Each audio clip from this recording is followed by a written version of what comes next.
Y ha llegado en este momento a los estudios de Radio Castilla-La Mancha. La vemos en ese estudio con Alberto Orenes, encargado de entrevistarla hoy en el programa En camisa de 11 varas. Una entrevista que, por cierto, podrán ver en directo aquí. A continuación, en Castilla-La Mancha despierta la presidenta de la región. Llegaba hace unos minutos y seguro que es una entrevista que dará mucho de sí porque hay muchos temas sobre la mesa. Reforma laboral y muchas más noticias de las que hablar en esa entrevista que, como decimos, le hará nuestro compañero de Radio Castilla-La Mancha, Alberto Orenes, en el programa En camisa de 11 varas y que podrán seguir en directo aquí en Castilla-La Mancha Televisión. En cuanto comience ese que estamos viendo, es el momento de la llegada. Se ha sentado ya la presidenta de Castilla-La Mancha en el estudio y le va a dar ya paso a nuestro compañero Alberto Orenes. Comienza en este momento esa entrevista que podrán seguir en directo. Castilla-La Mancha. María Dolores de Cospedal, presidenta, ¿qué hay? Buenos días. Muy buenos días. Definitivamente va a ser reelegida secretaria general de su partido en Sevilla. Bueno, espero serlo. Sí sé que voy a ser propuesta por el presidente y espero ser en esa lista que presentará el presidente de mi partido, Mariano Rajoy, elegida por todos los compromisarios de mi partido, entre los cuales hay muchos también de Castilla-La Mancha, afortunadamente. ¿Es un premio a la labor que ha realizado dentro del partido o a la cosecha de elecciones ganadas por parte del partido? Bueno, yo creo que los resultados o el balance de un partido político, si hablamos casi en términos empresariales, el balance de un partido político se mide en resultados electorales y lo cierto es que desde el último Congreso de Valencia del Partido Popular, el Partido Popular ha ganado prácticamente todos los procesos electorales a los que se ha presentado, las elecciones gallegas, las elecciones europeas, las elecciones municipales, las elecciones también autonómicas y ahora las elecciones generales. Y donde no ganamos, que fue en el País Vasco, sin embargo, dimos la posibilidad al Partido Socialista de promover un cambio de gobierno en el País Vasco, la primera vez en la historia que ha habido un gobierno no nacionalista, y en Cataluña obtuvimos el mejor resultado de nuestra historia. Bueno, pues yo creo que las cosas no se habrán hecho mal cuando esos han sido los resultados. Y aparte que ha sido tormentoso en buena parte del recorrido, porque después del Congreso de Valencia, bueno, las críticas hacia Rajoy no fueron momentos fáciles aquellos. No fueron momentos fáciles. Cuando se cree que se pueden ganar unas elecciones y no se ganan, como era el caso, porque también hay que ponerse en la situación, hoy estamos en una situación distinta, pues a veces las cosas no son fáciles en los partidos políticos, que son organizaciones humanas como cualquier otra organización.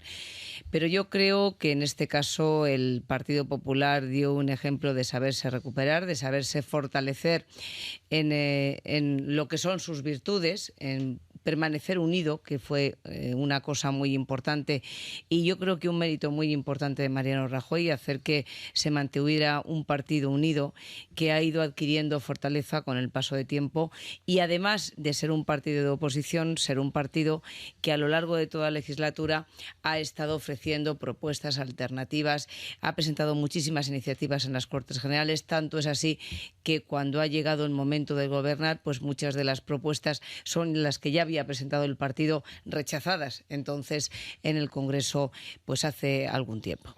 La primera medida así importante en materia económica fue la subida del IRPF. Eso no estaba contemplado. Bueno, no solo fue la subida del IRPF, fue también un ajuste en los gastos corrientes de la Administración de 9.000 millones de euros. Lo que pasa que como se anunció el mismo día con la subida del IRPF, pues obviamente quedó oculto.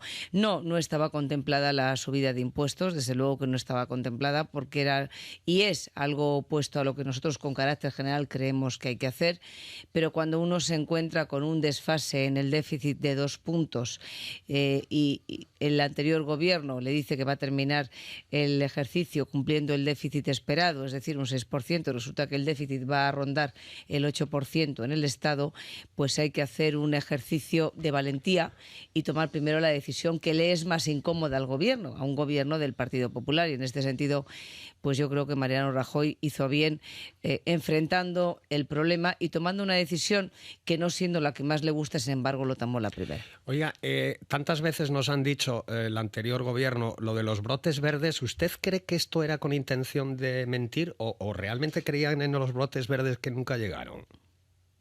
Mire, yo creo que ningún gobierno con un mínimo de sentido común y con un mínimo de información, porque claro, los gobiernos tienen información, podían creer, pues hace 3 años que dentro de medio año iban a llegar los brotes verdes, o hace 2 años que iban a llegar al año siguiente, o el año pasado, en el año 2011, sin ir más allá, que los brotes verdes llegaban en verano y luego que llegaban en septiembre, porque tenían información del déficit, tenían información de las previsiones de crecimiento del paro, hicieron un proyecto de ley de presupuestos que luego no quisieron prorrogar, con unas previsiones de crecimiento que todo el mundo sabía que eran falsas y no las quisieron corregir.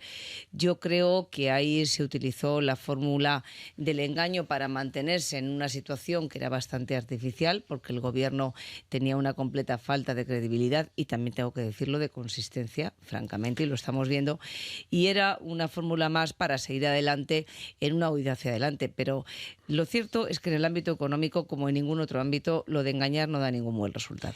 Bueno, veremos a ver la nueva reforma laboral si ayuda a crear empleo.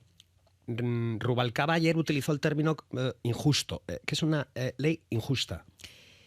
Pues mire, yo creo que lo que más se puede decir de la nueva reforma laboral es que es una ley muy solidaria y muy justa.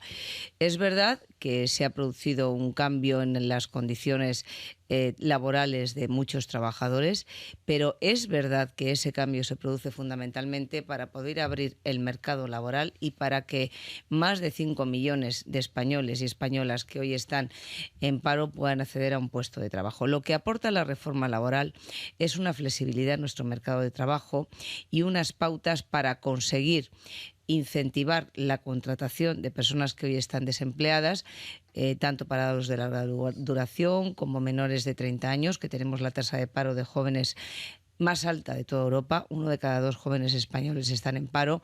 Hay muchísimas deducciones fiscales por la contratación, hay ayudas para que se contrate. Fíjese que los que representan casi el 95% de nuestro tejido productivo en España, que son las pequeñas empresas, las pequeñitas y los trabajadores autónomos, el que tiene un negocio, el que tiene un taller, el que tiene un comercio, la que tiene una peluquería, una cafetería, estos que son los negocios o una tienda que consiguen dar trabajo a la inmensa mayoría de los españoles, lo han recibido como una magnífica noticia y hablan incluso de la posibilidad que tienen así los pequeños empleadores, que vuelvo a decir son la gran mayoría, de crear puestos de trabajo. Yo creo que lo que es una reforma muy solidaria, que esta vez atiende más al que no tiene trabajo para que pueda trabajar que al que ya tiene un puesto de trabajo. Eso es verdad. Pero también atiende para que el que tiene un puesto de trabajo tenga la posibilidad de conservarlo y no tengamos un mercado laboral tan rígido como el que tenemos ahora, que o se mantiene la empresa o se cierra completamente. Y yo creo que tiene que haber fórmulas intermedias para que empresarios y trabajadores se pongan de acuerdo. Si tenemos que reducir tanto el déficit hasta el 4,4%, claro, hay que abrocharse el cinturón, pero si encima no crecemos, sino que la economía se contrae, pues ¿cómo lo hacemos? Pues tenemos que apretarnos mucho el cinturón, más que abrocharlo, apretarlo. Y además de eso tenemos que dedicar todos nuestros esfuerzos económicos, de los que disponga el Estado y de las que dispongan las comunidades autónomas, que no son muchos, pero se pueden hacer muchas mejoras en la gestión, a incentivar la contratación. Yo creo que el objetivo más importante que tiene el Gobierno de España, que es el mismo que tiene el Gobierno de Castilla-La Mancha, yo creo que cualquier gobierno que se precie hoy, es la recuperación económica y desde luego la creación de empleo. Y todo el esfuerzo de los gobiernos tiene que ir destinado en esta dirección. Así lo está haciendo el Gobierno de Castilla-La Mancha y así lo está haciendo el Gobierno de España. El Partido Socialista de Castilla-La Mancha ha dicho que con esta nueva ley usted va a aprovechar para despedir a laborales. Están en peligro, dice. Bueno, eso es una estupidez, con todos mis respetos. Las reestructuraciones que se han hecho en la administración de la Junta de Comunidades de Castilla-La Mancha han sido importantes y se están complementando, y las reestructuraciones antes y ahora se harán con la legislación vigente, pero no se trata de aprovechar o no aprovechar. Obviamente no tengo ningún interés, más bien al contrario, yo voy a intentar que mantenga su puesto de trabajo todo el mundo que sea posible. También tengo una responsabilidad con los ciudadanos que me han elegido para encauzar la situación, y lo cierto es que si tenemos que tener unos servicios públicos sostenidos, sostenibles y viables, una sanidad pública y una educación pública, pues hay que hacer muchos esfuerzos en mejorar la gestión, en austeridad y en sobriedad para poder prestar esos servicios. Los sindicatos amenazan con diversas huelgas, no sabemos de momento si huelga general. ¿No ha habido un cambio por parte de los sindicatos? ¿Es un silencio? Pues yo creo que es radical. Es muy difícil que los ciudadanos entiendan que cuando durante estos años apenas hemos oído protestar a los sindicatos, incrementándose día tras día el número de parados hasta más de 5 millones que tenemos en la actualidad, sin embargo ahora que se plantea una reforma laboral que, por cierto, lo que hace es que de una manera muy importante permite lo que se llama el descuelgue de los convenios, que para que todo el mundo lo entienda es que puede primar el convenio de empresa sobre el convenio colectivo y que por lo tanto le quita una gran capacidad de decisión a los sindicatos, sea precisamente cuando salen a protestar de una manera más evidente. Yo creo que eso los sindicatos lo tienen que explicar muy bien, porque no lo entienden muy bien los ciudadanos, pero sobre todo quien no lo entiende muy bien son las personas que están en paro, porque nunca hemos oído a los sindicatos defendiendo a los parados. Mire usted, yo eso lo tengo que decir con toda tranquilidad. Es verdad que defienden unas posturas, pero no tengo clara que sean las mejores para los trabajadores, tanto los que tienen hoy un empleo como los que quieren trabajar y no pueden hacerlo. Para la gente que nos está oyendo y que nos está viendo, ¿qué es esto de la gestión público-privada? Me estoy refiriendo a lo de los hospitales, ¿verdad?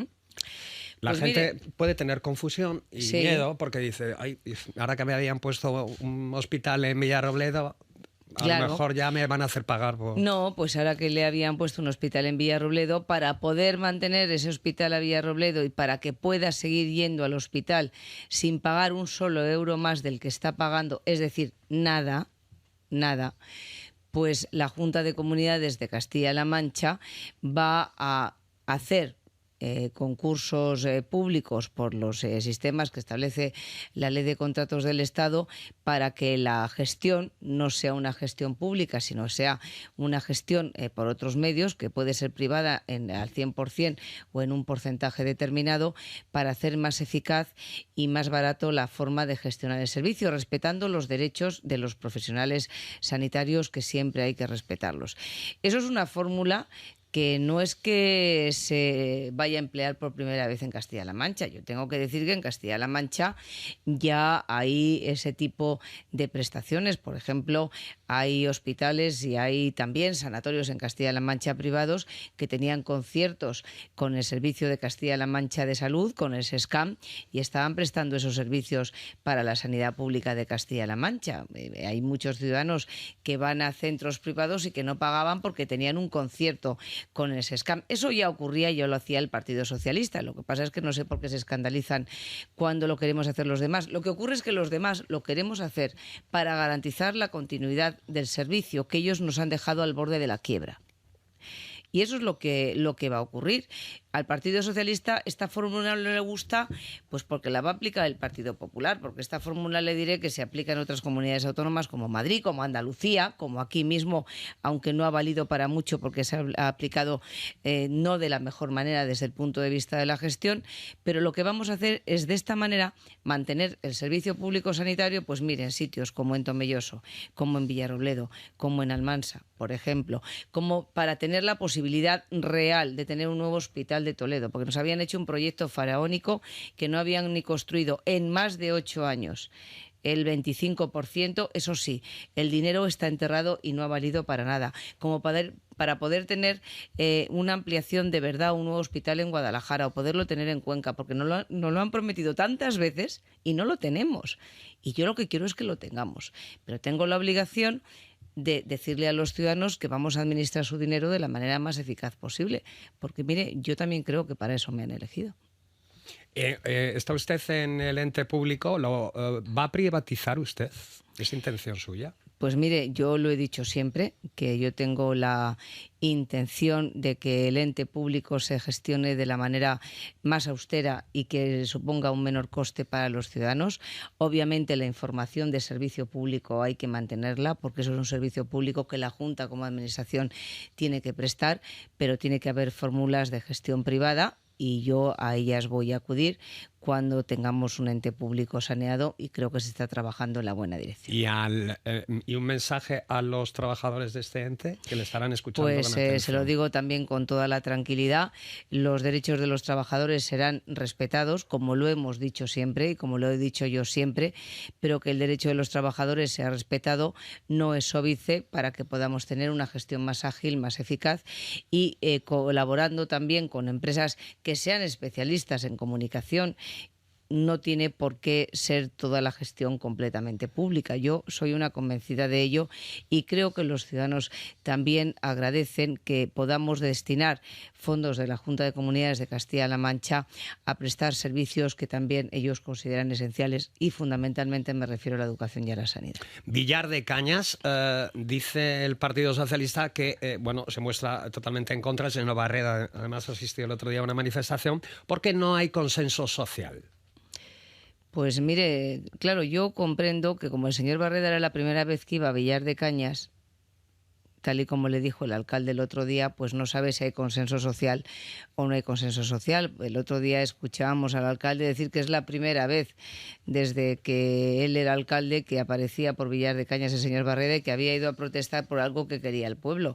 Pero lo cierto es que hay unanimidad en el pueblo, desde luego lo hay en la comarca, y hay un gran consenso social, se lo aseguro, en la provincia de Cuenca. No hay más que ver el poco éxito que tuvo el otro día la concentración, y citaron a gente de toda España, que esto también lo dijeron ellos, no lo estoy diciendo yo, y lo cierto es y verdad es que todas las organizaciones sociales, prácticamente todas en la provincia de Cuenca, y me estoy refiriendo a representantes de agricultores, de empresarios, de asociaciones importantísimas de trabajadores, toda suerte de colectivos, han dicho que era una gran noticia para Cuenca, no solo para Villar de Cañas. ¿Por qué? Porque es verdad que Cuenca es una provincia que está muy deprimida, secularmente también olvidada por la Junta de Comunidades de Castilla-La Mancha en su administración, porque no se ha creado ninguna infraestructura que deje riqueza en Cuenca, no se ha hecho durante todo este tiempo. Y es una de las pocas provincias de España que pierde población todos los años y que tiene una de las poblaciones más envejecida.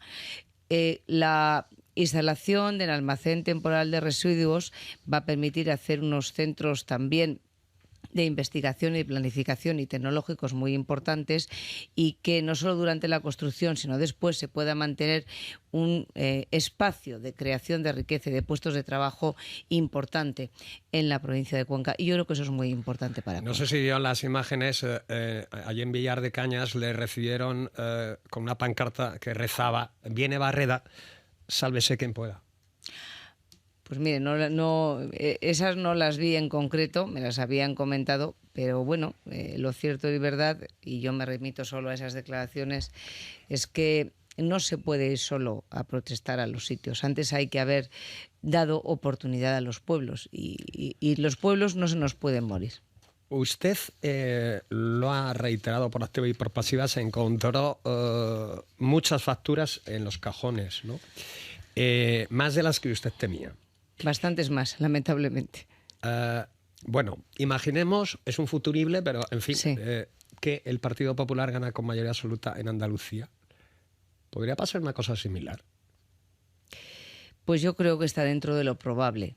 Yo le deseo al futuro presidente de Andalucía, que no me cabe la menor duda que va a ser Javier Arenas, que no le pase lo mismo que nos ha pasado a nosotros aquí, que nos hemos encontrado hasta algo más de 3.000 millones de euros en facturas sin ni siquiera reconocerse, y que no estaban contadas y que estaban, eso que se dice, guardadas en los cajones. porque teniendo en cuenta que nosotros tenemos un presupuesto que no llega a los 8.000 millones de euros, tener una deuda reconocida de 7.200 y una oculta de 3.000, se puede usted imaginar que las cosas las han dejado muy difíciles. Estos que ahora van de adalides de los servicios públicos y defensores de los derechos sociales nos han dejado al borde de la quiebra. Para todo eso tenemos que hacer un esfuerzo muy importante para salir de ahí. Por eso yo he pedido desde el primer día un esfuerzo a los ciudadanos. El Gobierno es el primero que está dando ejemplo.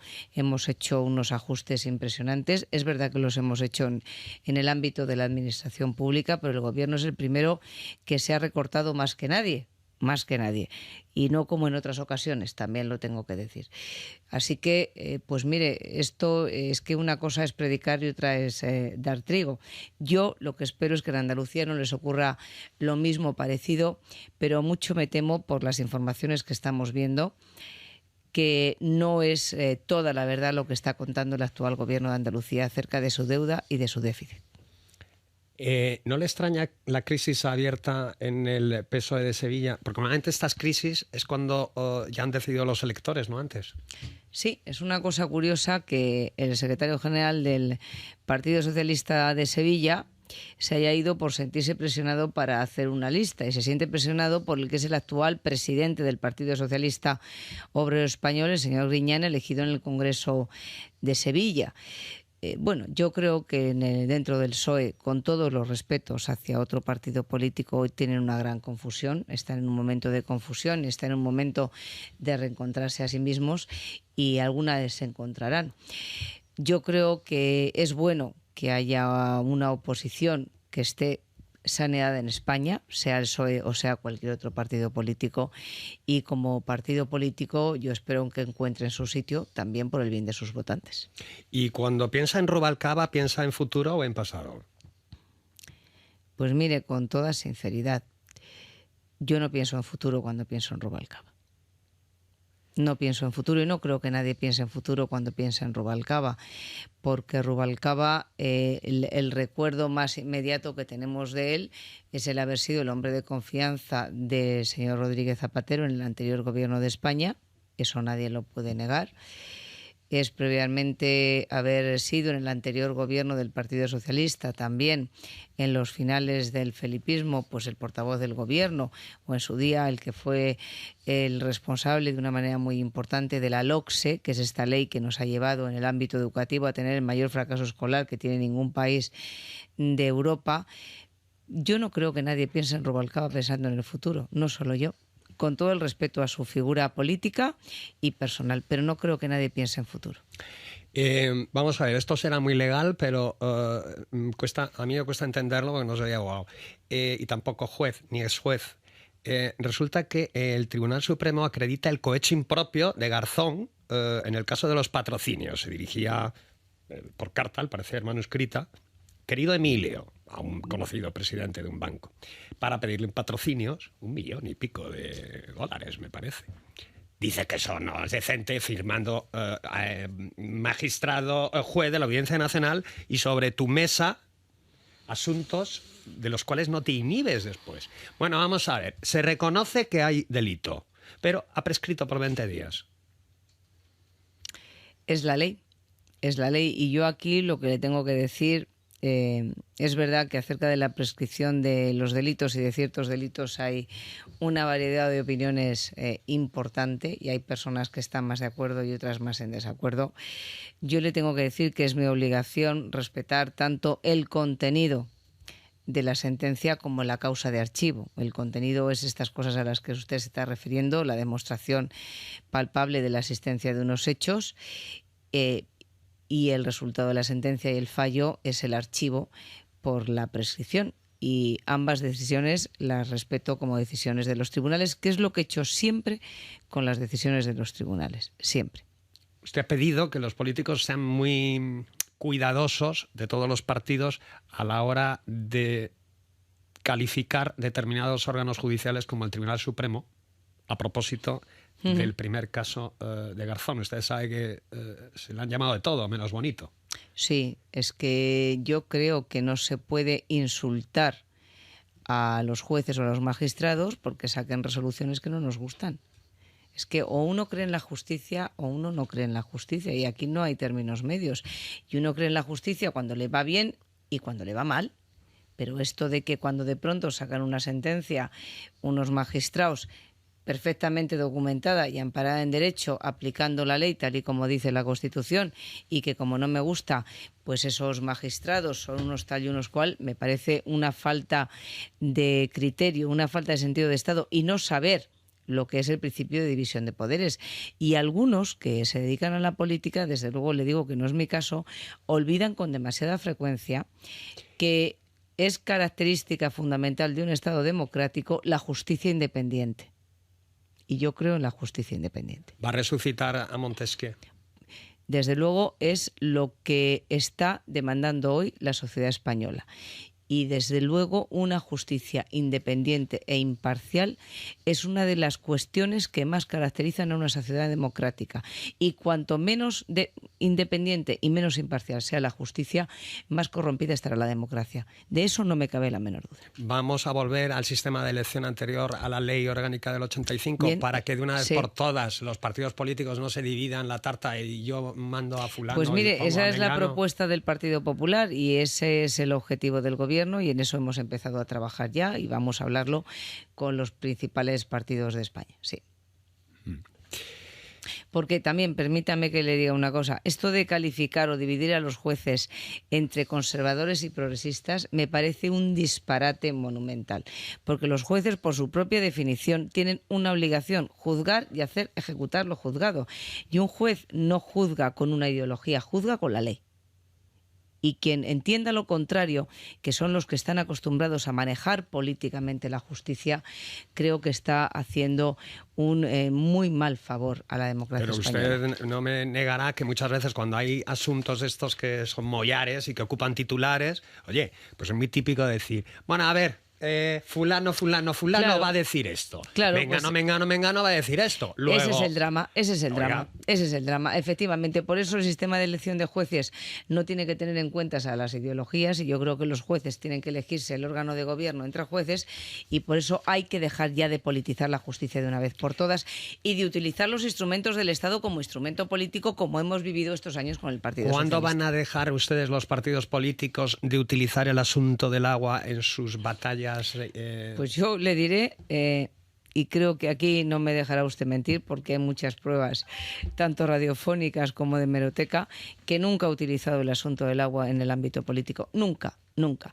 Lo que sí he dicho siempre, y lo he dicho bien claro, es que no voy a dejar, por lo menos sin hablar, otra cosa es que se haga, no me voy a callar ante quienes utilizan el asunto del agua como un tema exclusivamente de enfrentamiento político, o se ponen a hablar del agua cuando llegan las elecciones. Y mientras tanto han pasado 25 años y aquí no se ha hecho nada para garantizar el agua en Castilla-La Mancha. ¿Y por qué no hacen ya un plan hidrológico nacional Pues, que contente a todos? En eso estamos. Yo sí le puedo decir, lo ha anunciado ya el nuevo ministro de Agricultura, que tenemos otra vez, gracias a Dios, ministro de Agricultura, que está en la agenda inmediata del Gobierno la elaboración de un plan hidrológico nacional. Desde luego, desde Castilla-La Mancha vamos a participar activamente. Nosotros sabemos que en Castilla-La Mancha hay agua suficiente y en España hay agua suficiente para todos. Lo que pasa es que tiene que estar bien distribuida y tenemos que trabajar en ese sentido, y desde luego Castilla-La Mancha va a estar la primera para reclamar el derecho que tiene sobre el agua. Pero yo estoy absolutamente convencida, porque así se ha demostrado, no por mí, sino por los que de verdad son especialistas en estos temas, que en España hay agua para todos los españoles. Lo que ocurre es que hay un problema de distribución y de falta de infraestructuras, y tenemos que trabajar en ello.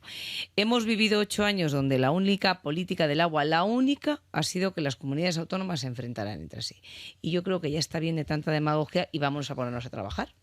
Bueno, fue derogado aquel plan hidrológico nacional, pero aquí solución no hay, porque es histórico. Hay una España húmeda y una España seca. Claro, efectivamente. Oiga, Efectivamente. Ha habido un hito histórico en este ámbito, que fue el Plan Hidrológico Nacional del año 2001, que contó con un gran apoyo político, tenía el apoyo político del 85% del entonces Consejo Nacional del Agua. incluso comunidades autónomas que no eran del gobierno entonces del Partido Popular, del mismo partido, como era la Comunidad Autónoma de Castilla-La Mancha, decían que era el mejor plan hidrológico para Eso España. decía Bono. Y también el señor Barreda, y para Castilla-La Mancha, y sin embargo luego cuando lo derogaron pues se callaron. Y la alternativa no fue ninguna. La alternativa fue: vamos a hacer que las comunidades autónomas se enfrenten entre sí y que el agua sea un tema político y no un tema que podamos resolver. Y claro, así nos encontramos en este momento, pero yo espero que tenga una solución y rápida. ¿Y de educación? Porque los datos son malísimos, oiga. Y de educación también me habrán oído los castellano-manchegos decirlo en muchas ocasiones, dentro y también fuera de Castilla-La Mancha, en el ámbito de mi partido. Yo creo que la gran asignatura pendiente que tiene España, la asignatura de medio a largo plazo y la reforma más importante en cuanto al calado que deja en la sociedad que necesita España, es la reforma del modelo educativo. Nosotros somos el país de la OCDE, es decir, de los países avanzados, por decirlo de alguna manera, que tiene una tasa de fracaso escolar más alta, una tasa de fracaso escolar que está por encima del 31%. Esto es que de cada 100 chicos y chicas que estudian la educación secundaria obligatoria, más de 30 no la terminan, que es una cifra altísima. Estamos hablando de la educación obligatoria. Y también una tasa de abandono escolar temprano superior al 32%. Son unas tasas de fracaso escolar que no tiene nadie, duplicamos la media europea. Pero es que además de eso, luego cuando uno va a los contenidos académicos, pues nuestros estudiantes quedan, y no por culpa de ellos, porque los estudiantes absorben lo que se les quiere enseñar en un plan académico, pero se quedan lamentablemente a la cola. Nuestro modelo educativo se queda a la cola en el ámbito de matemáticas, de lengua, de comprensión verbal, desde luego de idiomas. Y así no podemos competir, porque la materia prima más importante que tiene España es su gente. Y así no podemos competir. Medio minuto. El día 29 algunos sindicatos proponen a los funcionarios un día de huelga. Dicen que están hartos de los sacrificios y que siempre les cae a los mismos. Pues mira, yo le tengo que decir, en esta ocasión nos está cayendo a todos, o les está cayendo a todos. Los funcionarios es verdad que se les ha pedido un sacrificio muy importante. Yo comprendo que los sindicatos no estén contentos con las reformas. También es verdad que habían tenido una situación muy especial y no desfavorable precisamente antes de hacer esas reformas. Eso también hay que entenderlo y lógicamente no puede gustarles. Pero no solo a los funcionarios se les ha pedido sacrificios, se les ha pedido a todo el mundo, porque en una operación donde se hace necesario hacer un ajuste, todo el mundo se tiene que ajustar. Pero sería bueno que los sindicatos nos explicaran, ya que han participado tan activamente los sindicatos en Castilla-La Mancha de la política del anterior gobierno y fueron acompañantes asiduos de la política del anterior gobierno, cómo harían ellos para recuperar nuestra sociedad del bienestar, para mantener nuestros servicios públicos y para poder seguir adelante con una deuda y un déficit como el que nos han dejado y con una imposibilidad de seguir hacia adelante con una deuda y un déficit que lastra nuestra recuperación económica. Estaría bien que lo explicaran cómo lo harían ellos, porque sería también bueno escucharles. Usted es líder político y, por tanto, eso tiene cosas buenas, supongo, cosas malas, supongo. Claro. Hay gente a la que usted le cae bien y hay gente a la que usted le cae mal, si no, obviamente, no tendría gracia. Claro. Y entonces los que le caen mal le dicen, bueno, es que esta señora cobra, ¿cuántos sueldos tiene usted? Pues mire, uno, el de presidente de Castilla-La Mancha. ¿Y por qué se repite la cantinela de que usted tiene tropecientos mil sueldos? Porque eso es algo que le gusta contar al PSOE mintiendo reiteradamente. Y como usted se puede imaginar, yo no voy a estar todos los días saliendo a los medios de comunicación diciendo mienten. Y lo diría una y mil veces. Yo tengo el sueldo de presidenta de Castilla-La Mancha. Ese es el sueldo que yo tengo. Yo le aseguro que el otro día en una frutería oía seguro que decía que usted tenía no sé cuánto. Digo, bueno, pues ya lo preguntaré. Pues mire, ni era verdad antes cuando lo decían. Otra cosa es que hicieran la campaña electoral con ese tema, que por cierto les valió de poco, porque aunque las cosas a veces se repitan mucho, cuando son mentiras no se transforman en verdad. ni era verdad entonces, ni ha sido verdad luego. En cualquier caso, yo tenía lo que me correspondía como senadora. Nunca cobré, nunca, jamás, nunca, como presidenta de mi partido de Castilla-La Mancha. Fui la primera persona que renunció a lo que me correspondía como sueldo como diputada regional por Toledo. La primera y la única que yo conozca, también lo tengo que decir, pero antes de que nadie me dijera nada, por cierto que el PSOE no quería que lo hiciera, por eso se enfadaron tanto y empezaron a contar aquello de los sueldos. Pero también le tengo que decir, desde que soy presidenta de Castilla-La Mancha, yo cobro mi sueldo como presidenta de Castilla-La Mancha y nada más. Hay otros que cobran más y yo también me podría poner a contarlo. Pero es que yo creo que no llegamos a ningún lado con esas cosas. En cualquier caso, es tan fácil y tan claro como que yo hago pública mi declaración de ingresos y es fácilmente comprobable. Y las mentiras tienen las piernas muy cortas. Minuto y medio justo. Para que me dé un titular sobre el Congreso, porque claro, ustedes están viviendo las mieles, solo falta que Javier Arenas gane en Andalucía y entonces ya, no va a haber sorpresa, renovará como secretaria general. ¿Algún titular de lo que vayan a tratar en ese Congreso? Pues mire, yo creo que el Partido Popular lo que tiene que hacer en estos momentos es no vivir en las mieles, sino vivir en la responsabilidad. Efectivamente, tenemos la mayor responsabilidad que ha tenido nunca un partido político en España. Tenemos la mayor responsabilidad porque tenemos el gobierno de España, tenemos muchísimos gobiernos autonómicos, la inmensa mayoría, y muchísimos gobiernos municipales, también la inmensa mayoría. Y por lo tanto tenemos que ser muy conscientes de que la sociedad española está pendiente de lo que hagamos. Y eso no te puede hacer caer en la autocomplacencia, te tiene que llenar, imbuir de responsabilidad, de muchísimo sentido común y también del intento de acertar en tus decisiones. Y también tienes que tener una actuación ejemplar en la gestión y en tus comportamientos políticos. Y eso es lo que tiene que demostrar mi partido también en el Congreso de Sevilla. Tenemos que ser más que nunca una correa de transmisión, y esa desde luego es mi obligación, entre el gobierno y la sociedad. El Partido Popular tiene que ser el que sirva de instrumento de comunicación entre el gobierno y la sociedad, y entre el gobierno también y las comunidades autónomas, sean cuales sean los gobiernos. Y yo creo que el sentido de la responsabilidad y lo que hay que hacer es lo que tiene que ser el eje fundamental, junto con la recuperación económica y la creación de empleo en este Congreso. Sinceramente, ¿le limita el cargo de secretaria general con su dedicación como presidenta de la comunidad? Pues mire, sinceramente no. Sinceramente no. Yo sé que hay algunos que no les gusta.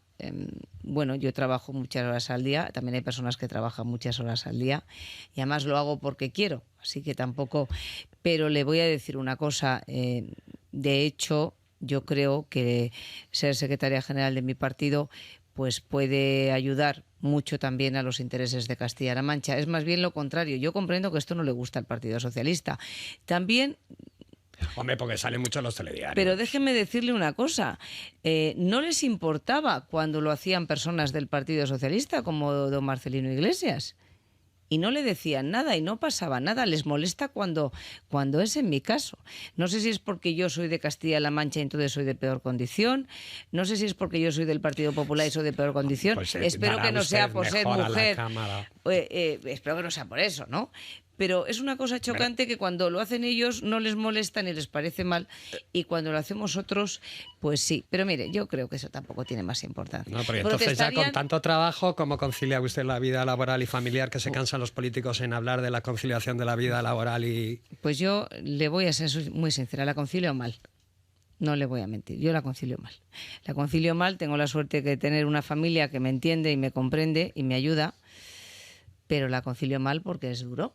Es duro y no voy a decir lo contrario. Es muy duro también para muchas mujeres que trabajan muchas horas fuera de casa y sus maridos lo hacen también igual. O sea que yo no soy la única en el mundo. También es muy duro para un camionero que a lo mejor se pasa 3 semanas fuera de España. Efectivamente, y no puede ver a sus hijos. Entonces, quiero decir, aquí cada uno tenemos nuestras ventajas y nuestros inconvenientes. Además que tampoco lo obliga a nadie, ¿no? Pues por eso le digo, no me voy a quejar, porque efectivamente yo lo hago porque quiero, pero además yo también le digo una cosa, para aquellos que tratan de enfrentar lo que es ser presidente de una comunidad autónoma con lo que puede ser tener una responsabilidad a nivel nacional, es que el día que yo crea que ser secretaria general es malo para Castilla-La Mancha, o el día que yo crea que para defender los intereses de Castilla-La Mancha yo tengo que ir en contra de los intereses generales de España, es que yo no voy a estar en política. Porque es que yo no comparto esa visión de la política ni de mi país. Yo creo que Castilla-La Mancha es una región que es más española que nadie, vamos a decirlo así. No conozco a ningún castellano manchego que antes que nada no se considere español y que no cifre su suerte en que a su país le vaya bien y dentro de su país a su región. Y no concibo la política de enfrentamientos entre comunidades autónomas porque no lleva a ningún lado. Eso en el corto plazo te puede dar unos votos, pero no mejora la calidad de vida de los ciudadanos. Es mentira. Es mentira. Y como yo creo que cuanto mejor nos vaya a todos, mejor nos va a ir en Castilla-La Mancha y al revés, pues francamente no comparto esas visiones exclusivas de la política y territorializadas de la política. No las comparto. Las 10:02, gracias. Muchas gracias a usted. Presidenta, y gracias también a los televidentes que nos han seguido en Castilla-La Mancha Televisión. Nosotros continuamos en Camisa de 11 varas, como siempre, hasta el mediodía. Pues ese era el final de esa entrevista realizada por Alberto Orenes en Radio Castilla-La Mancha, en el programa En Camisa de 11 varas, a la presidenta regional María Dolores Cospedal. Llegamos a las 10:02 de la mañana.